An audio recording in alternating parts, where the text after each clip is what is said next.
next part is that you have to be prepared for different entry points into the conversation. So there's multiple different ways that people can approach this topic when it comes up. And I will tell you that one of the most important things you can do up front, along with assuring someone on where your intentions are, is asking questions before you get into making a bunch of philosophical, moral, or scientific arguments. One of the most powerful things you can do when somebody presents an argument is to say, why do you believe that? Because one of the things that you will notice with an issue like abortion is that a lot of times there is a thin intellectual veneer that is being used to cover up a lot of personal pain associated with whatever it is you're talking about. And if you're not willing to dig in a little bit and try to understand what someone else might have gone through, either themselves or somebody that was very close to them, the moment you start just coming up with these really slick arguments to shut them down, they don't feel like you're attacking their arguments. They feel like you're attacking them. They feel like you are morally judging them. And they may already be dealing with this internally, and you adding on to it is not putting them in a position to be able to hear what it is you really believe in. So let's talk about a couple of things from those perspectives. So establishing what your goal is and finding that common ground. And then also asking enough questions so that you can understand, you can get a little bit more understanding of where someone is coming from on this debate, because a lot of times it is far more personal than you think. This is one of those issues. The reason why it's so controversial is because it has touched so many people on a personal level. And when you treat it like nothing more than an academic contest, then chances are you're going to make an argument not designed to convince somebody or to genuinely share your concerns or perspective, but merely to make them feel stupid about what they believe. And on this topic, it may be making them feel shame and guilt about something that has happened, and that is going to get a response that is not going to be conducive for a good discussion. So you do those two things, and then you get into the discussion, and it comes up, right? It's just a clump of cells.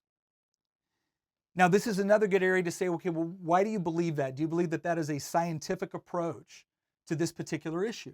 Right? Ask them a question. Why do you believe it's just a clump of cells? Or specifically, what makes you not a clump of cells? Like, what is the distinction between the baby in the womb and you outside the womb, where one is a clump of cells and one is not a clump of cells? Make them explain where they're coming from on this issue. The other thing to point out here is that when we look at scientific criteria, and one thing that you will find on the left is that ostensibly there is a respect for the scientific method. Now, we can argue all day long on whether we think that's evenly applied across other issues. That's not the point here.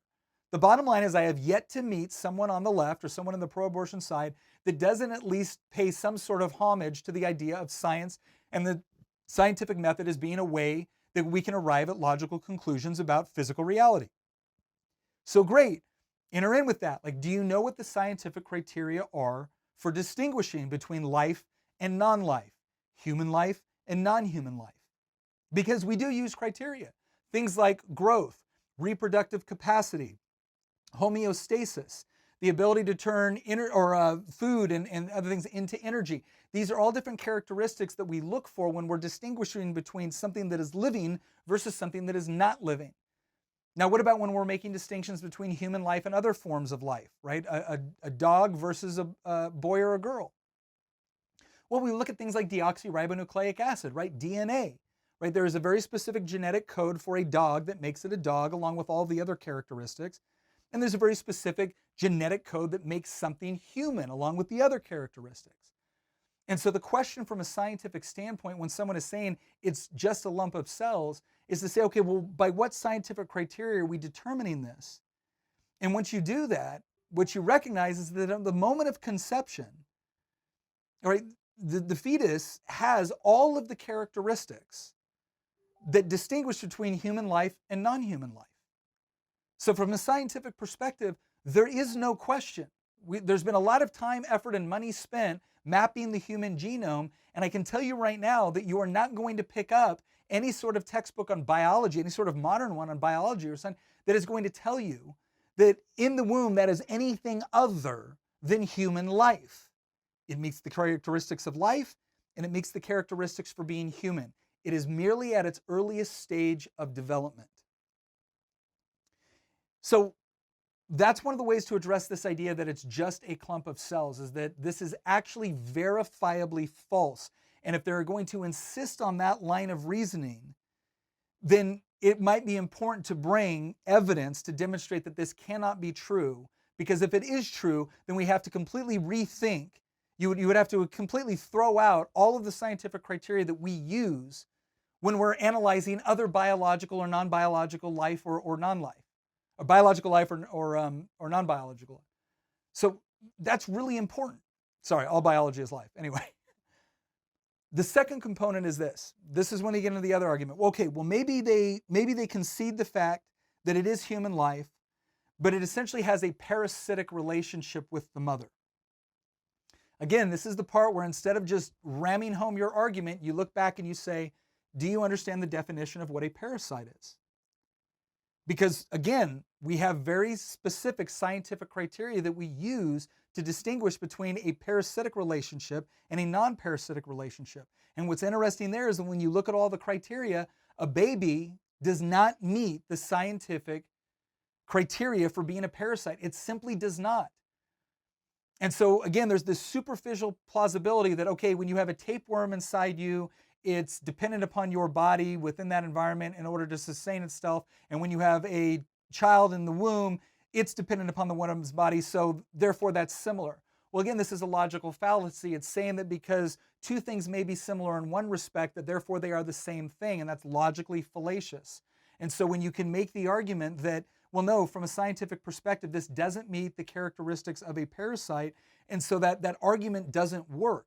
Now, again, they're going to do one of two things. They're either going to accept that and try to move on to something else, or they're going to insist upon it. And at some point, if someone is willing to insist upon something which is verifiably false, again, it's time to dig in a little bit deeper, because, again, there might be a thin intellectual veneer covering up a whole lot of pain, right? That there's some sort of emotional commitment to a particular argument that allows them to continue to believe something even when you demonstrated that it is scientifically or evidentially false, right? And then sometimes that will lead into the next argument, right? So we've established that it is human life. We've established scientifically that it's not parasitic. The next thing that you'll often hear is this idea that, okay, well, maybe it's human life, but it's not sentient, right? Or it hasn't achieved a level of consciousness that is sufficient to put it on level with other forms of human life. The problem here now, just kind of like with the parasitic argument, is that we're now making these sort of distinctions that have a lot of consequences if we accept them.